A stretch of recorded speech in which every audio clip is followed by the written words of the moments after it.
Hello and welcome to the Mindful Rebellion Masterclass. Successful, respected, fed up, now what? So why this masterclass? This is something I've been working towards for the last 2 years, talking to hundreds of high performance leaders, dedicated and caring professionals like yourselves, and also talking to experts on my podcast that are in a space of transitions, of working more efficiently, but also still wanting to perform.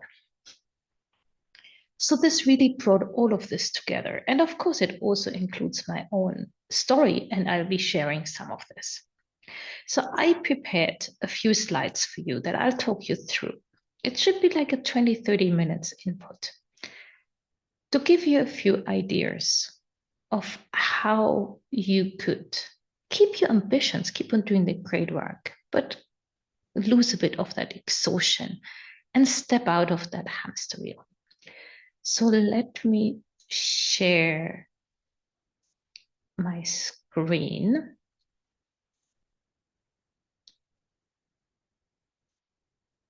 So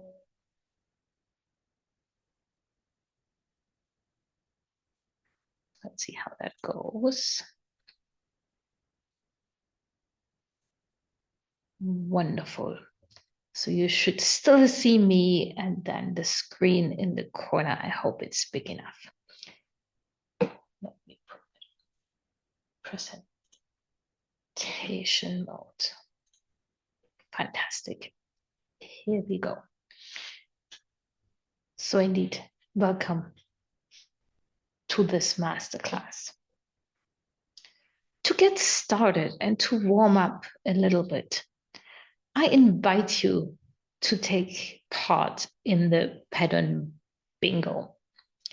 And before we dive into that, maybe just a tiny bit on definitions. When I talk about pattern, it's really the observable behaviors, what we tend to do. And then later we will dig deeper to look at the scripts that are behind it, the story, the beliefs that we tell ourselves that lead us to acting in a certain behavior.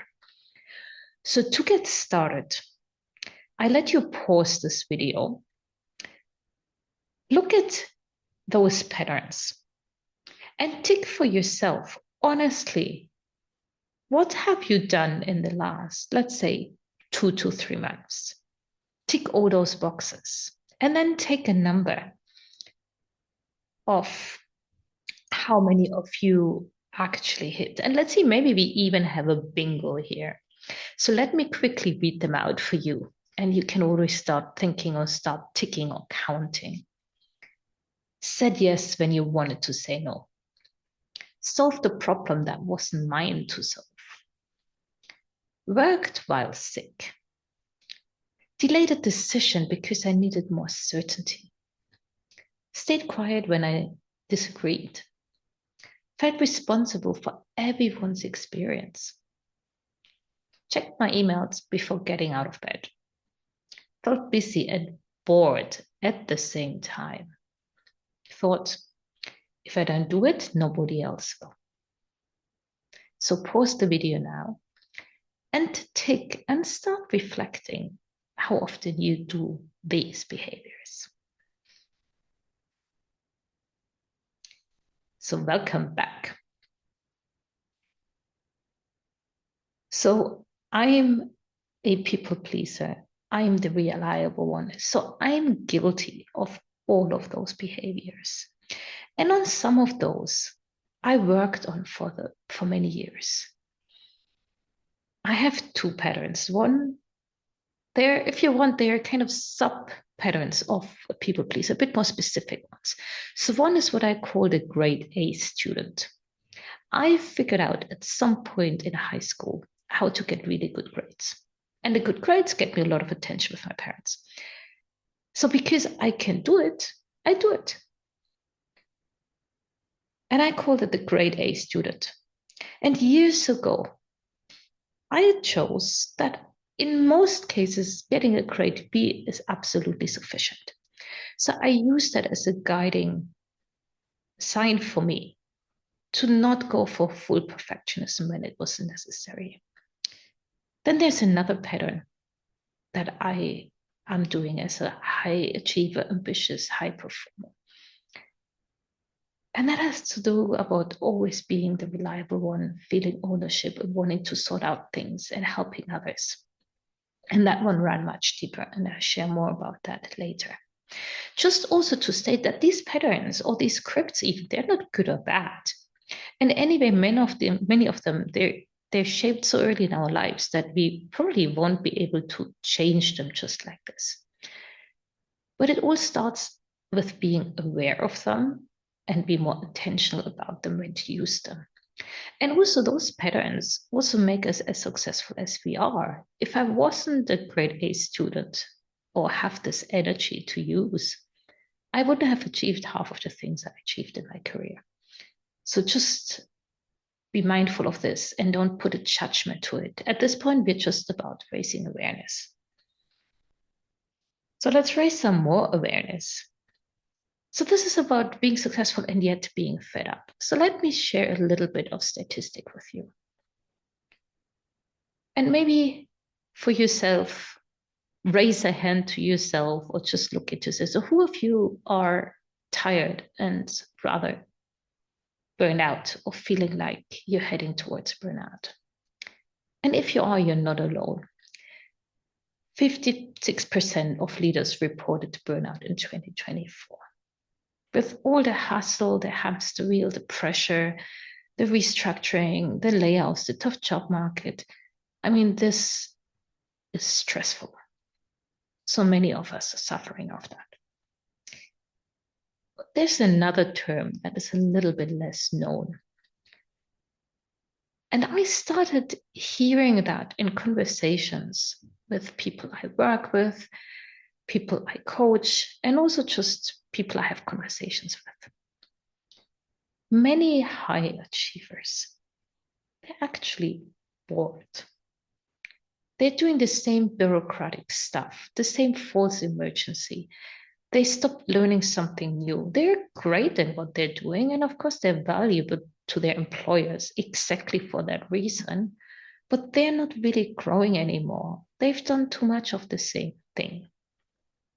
There's actually a few Swiss psychologists coined that term, bore out, to describe this.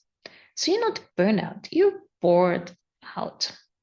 You're just tired of doing the same old boring things over and over again. And I realized I was pretty bored out. I was actually both. I was burned out and bored out. So they're not one or the other, they can go together. And again, it's good to name this so you have a word to describe of what you're feeling. And here's another important statistic. You can care really deeply for your work and still be exhausted by how you're doing it. And that's often in caring professions. People have the highest risk of burnout. You know, nurses, for instance, they love their work, but it's still really, really tough on them. And I'm sure there are many other professions, and probably some of you listening to that. You have your own story of caring and still at the same time being really exhausted. So indeed, 88% of people that report burnout, they also report they're still highly engaged. So with this, let's come to this question we were asking ourselves. So you're successful, respected, caring, yet fed up. What are you fed up about? And it's different for all of us. Personally, I went through many restructuring and crises that impacted myself, but also people around me. Mass layoffs, sitting in the senior leadership team, we were trying to find solution how to do that in the most caring and possible way, but it was still hard also on us. So I encourage you to pause this video for a moment and to really reflect. What are you fed up about? Is it the emergencies? Is it the false emergencies? Is it that you feel stuck in your career? Actually, and I use the base camp analogy, you might have climbed high and reached base camp, a really fairly high level. I mean, base camp is at 4,200 meters altitude. Not everybody makes it to base camp. So you might have reached that fairly senior level, a level of expertise. And now you wonder where to go next. Do you want to keep climbing, but at what cost? And would you be interested to keep climbing if you could do that with more balance and with a healthier rhythm? Or you're actually really happy where you are, so you don't want to climb any higher, but you'd like to still keep the impact, the great work, but just do it with a better balance and with less of this hassle. Or you're just fed up, period. You're done doing what you've done so far, and you're really looking for something completely different. And that's okay too. And if you're one of the people feeling that way, I also would like to normalize one thing. Whatever you chose to do, you chose for a reason. And you achieved whatever you achieved. And it's okay that your goals, your ambitions, and your dream change. If you now like to do something different, you're not letting down the organization, the work, the people you served so far. You're just choosing something different for your next chapter. Let me give you a personal example. I started my career, actually didn't start, but I started in marketing and I spent a few years at Procter & Gamble. And that was already a pretty cool thing to do. When I transitioned to the humanitarian sector, that was a dream come true for me. And then on top, I made it into the Red Cross, into the ICRC. And that was just incredible. And I don't regret a minute I spent at the ICRC. But now I'm off to something else. And that's okay too. So I don't regret all the time and the sweat I put into the work with the ICRC. Yet at the same time, I also freed myself from the obligation that I have to keep staying there. So think about it. Where are you and what are you fed up with? But then also, where would you like to go? Just start thinking about it. This is just a conversation starter.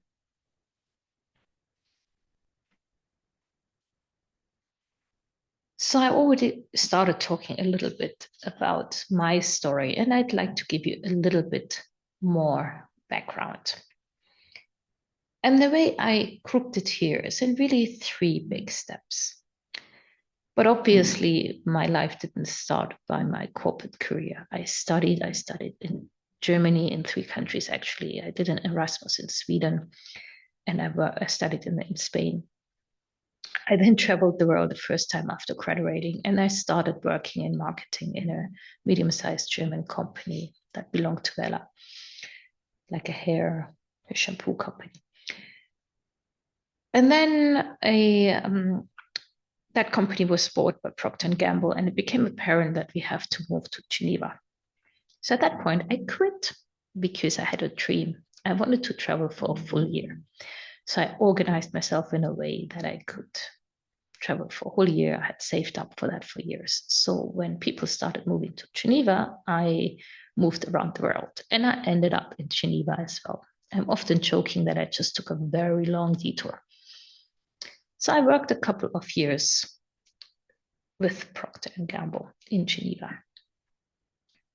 And I got to a point where I was really tired and burned out, and it was just not my thing. It wasn't my speed. I learned a lot. Again, I'm deeply grateful for what I learned, but it was just not my thing anymore.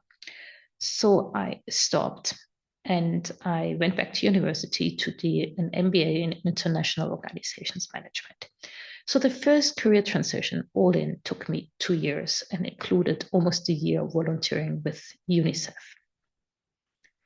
And I'm happy to share more details later on how exactly I did that. But the way I see this transition different to the last one, the recalibration, is that I was really focusing on what I did, getting clear on where I want to move my career to, using a few tools. The tools I developed back then, I'm still using now, like a forward-facing CV, matrix to group what your ambitions are. So all those tools were extremely useful.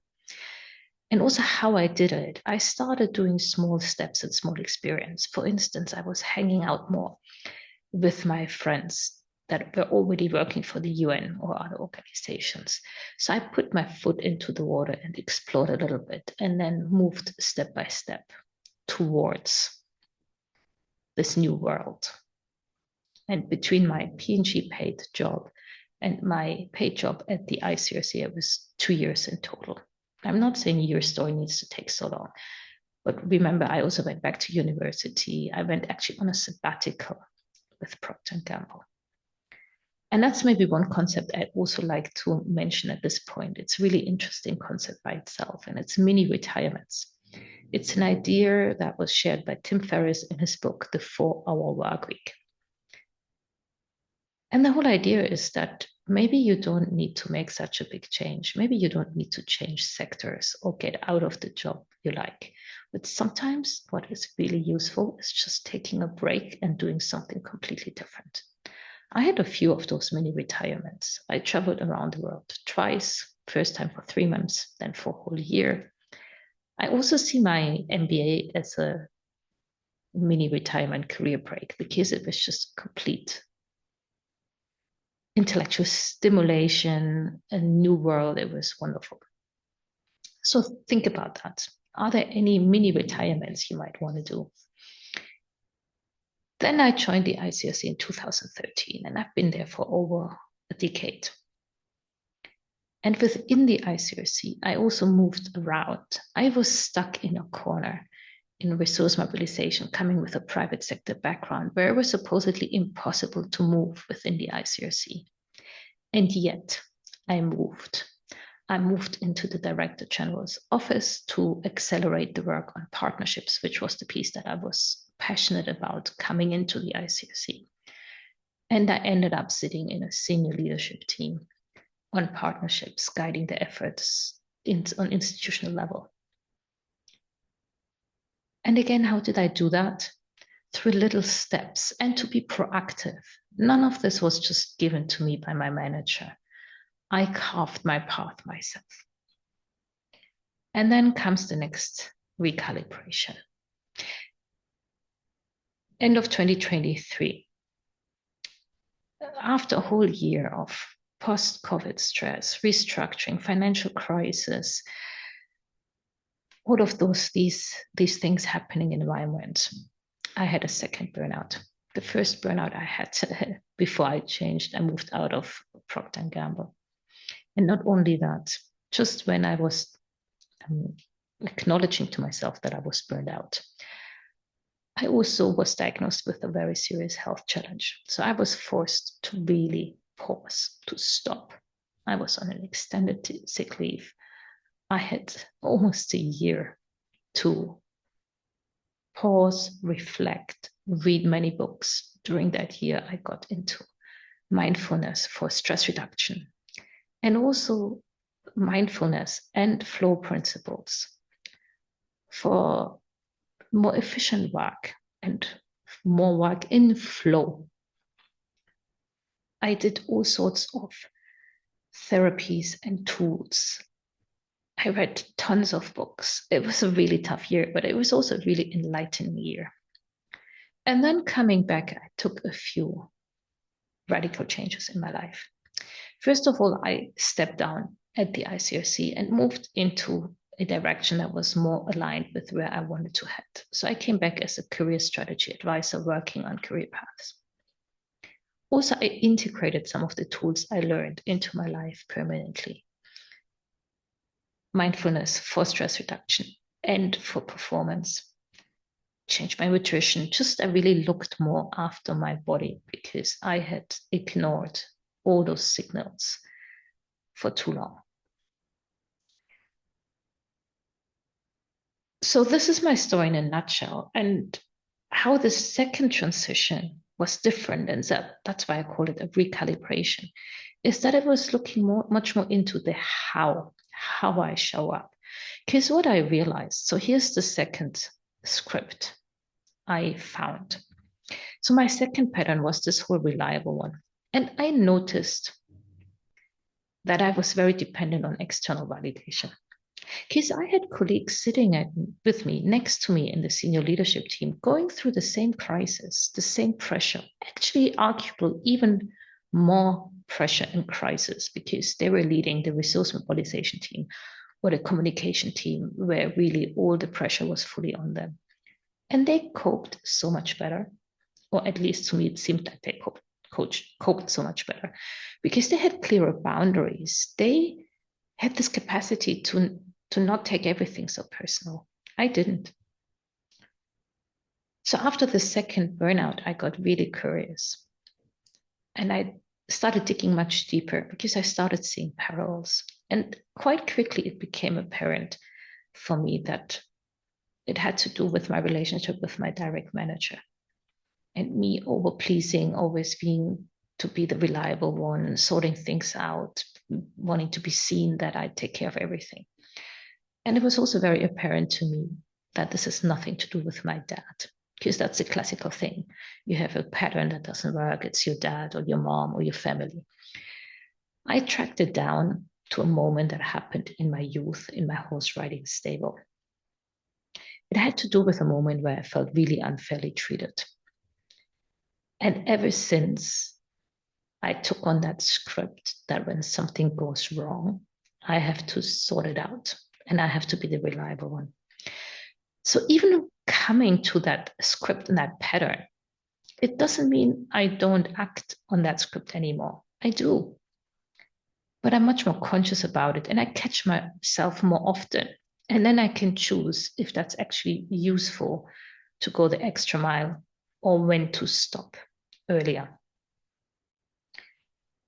So now you know a bit more about my story. And this is important because this story was the inspiration of the method I developed, which I will share on my next slide. So I was jumping ahead of time.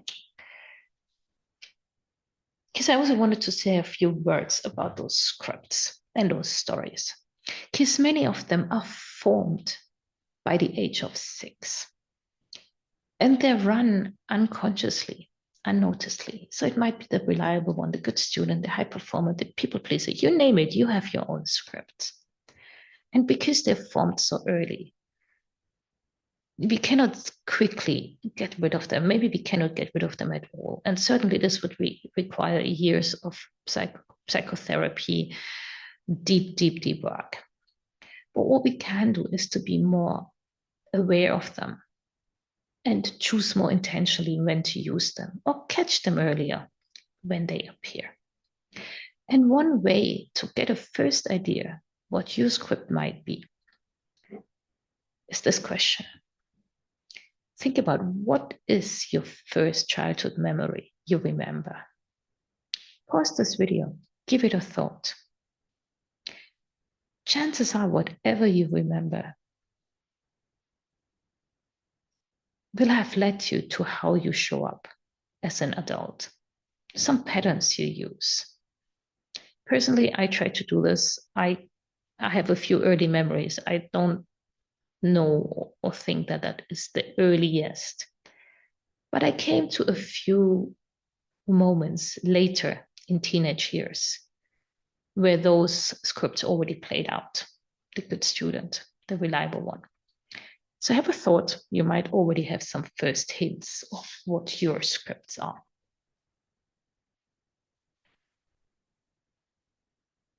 So my mindful rebellion method is not about working less. It's not about dropping everything and moving to Bali tomorrow. Maybe you want to do that on a holiday.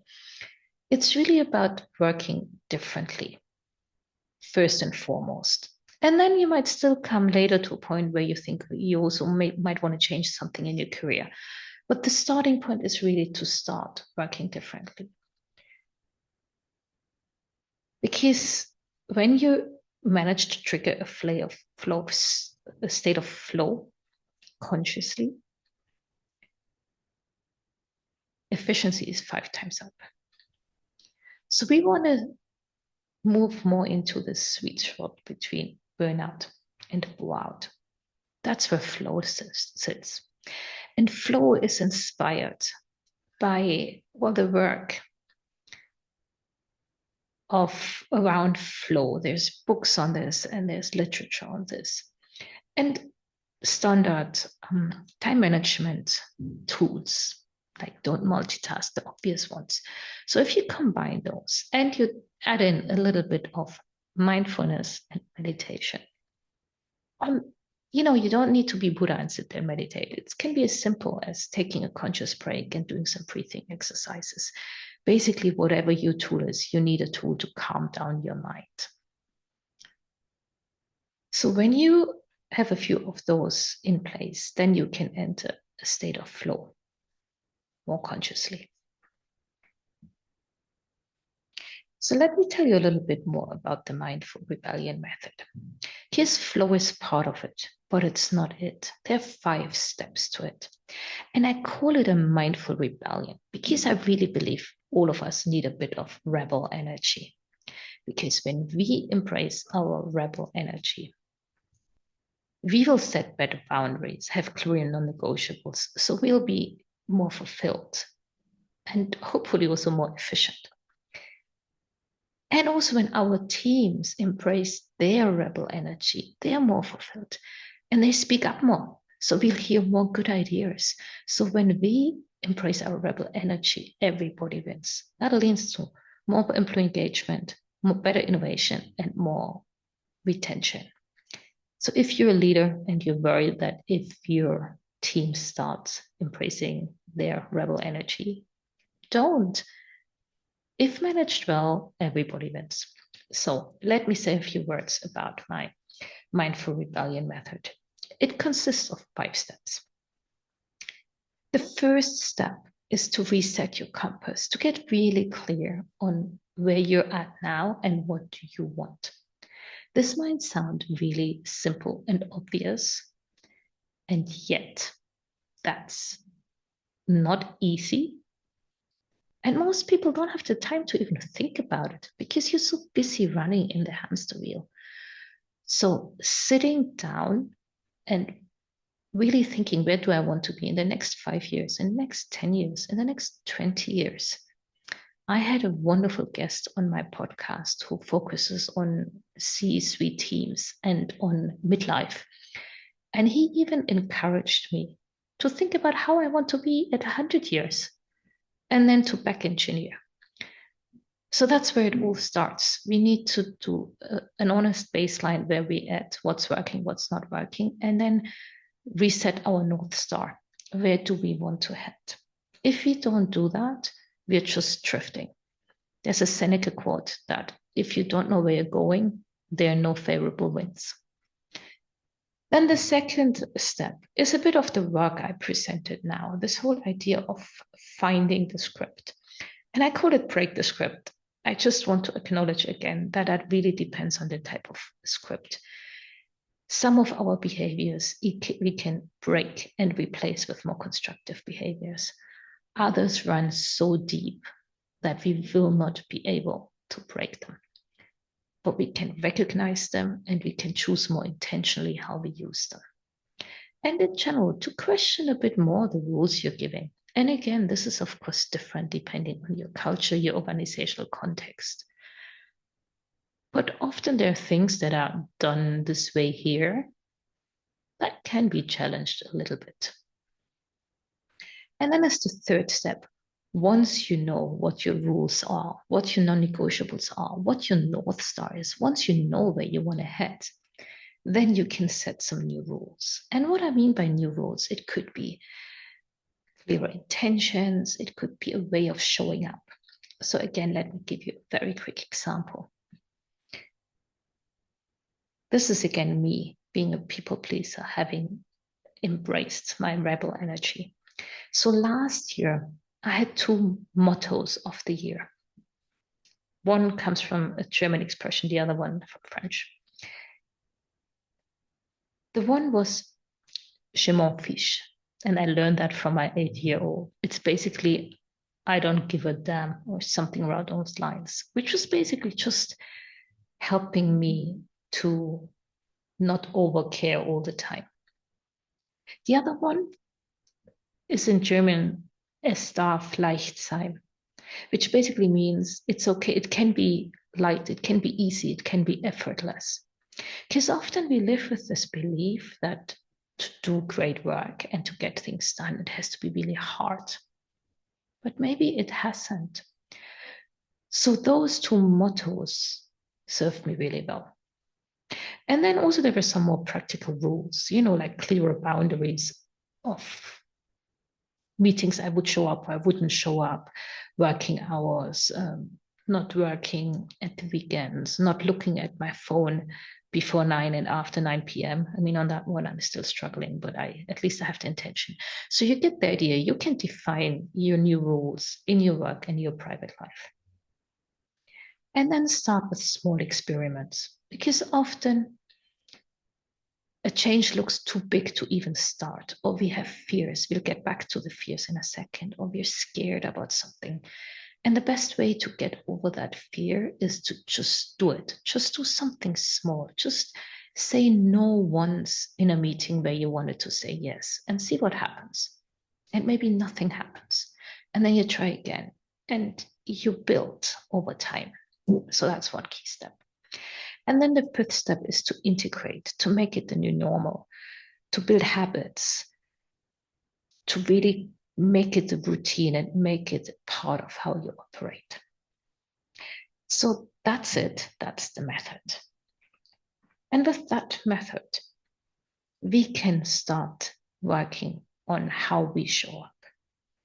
And now you might have any of these pop into your mind. Our internal commentator. Because they're always fears related. And some of those fears are real fears. What if I disappoint people? What if I say no and people feel like I'm not committed enough? What if nothing changes? What if I lose my edge? What if I'm seen as difficult? And then also some really real concerns linked to mortgage. What if I say no and then I'm fired and then I cannot pay the mortgage anymore? So some of those fears are real fears. There's some real substance to it, and there's a real risk to the real consequence. So of course, if you lose your job tomorrow, there's a consequence on the mortgage you can pay. But then how likely is it that you will lose your job? So again, if you don't want to be part of the people that stay because you're scared, there's an amazing book called Feel the Fear and Do It Anyway. So one way is to feel the fear, normalize the fear, acknowledge it, and do it anyway. And when you do it anyway, start with those small experiments and do it mindfully, intentionally, and cautiously. I'm not talking about jumping the gun, like throwing the baby out with the bathwater. We're talking about small steps towards sustainable change. So with this, I have a brand new program that might be the right thing for you right now. I call it the Rewrite Your Script program. It's a 3-month program. The first cohort, I'm intentionally aiming to have a really small cohort of like 6 to 8 people from across sectors that want to work on how they show up at work, that want to keep their impact and their results, and yet lose some of this exhaustion and the speed and the hustle. We'll be working on a bit of individual coaching to really start discovering your scripts together. And we'll have a few group sessions for peer exchange. There will be a WhatsApp group to keep you accountable, to track you. And the ambition is to help you write a new script and a new way of working. And in that process, you might also already get some first insights where you want to head in your career as a next step. We will work on your North Star. We will not work on your career transition. This is not a career transition program. This program is about how you show up and not just what you do. But of course, we'll also touch on what you do. So if you're curious now, drop me a message, get in touch if you're listening to this just as a video. If you're already curious and you're like, I'm interested, I put up a waiting list. I will include this in my show notes here of this video. So you can register your interest. And it's really just this. There is no commitment yet. At this point, I'm I'm testing the interest. I'm checking the dates. I'm looking for a first small cohort that will come at a very special price, because this will be a co-creation. We'll be still learning together. And then this will go much broader and wider thereafter. So if you're interested at this point, register on the wait list. You'll be kept up to date when the first cohort goes live, with the final scope, the final price, everything else you need to know before you make a definite decision. So with this, what came up for you? What is maybe the one or two things that you took away from listening to this video? Write it down. I hope that just by being this 30, 40 minutes with me, you took away a lot of insights, or maybe just one or two things you hadn't thought of beforehand. If you did, I did my job, and I'm glad I did it. If you'd like to get one step further, or you'd just like to have a conversation how your next step could look like, reach out to me. Have a great day. Bye.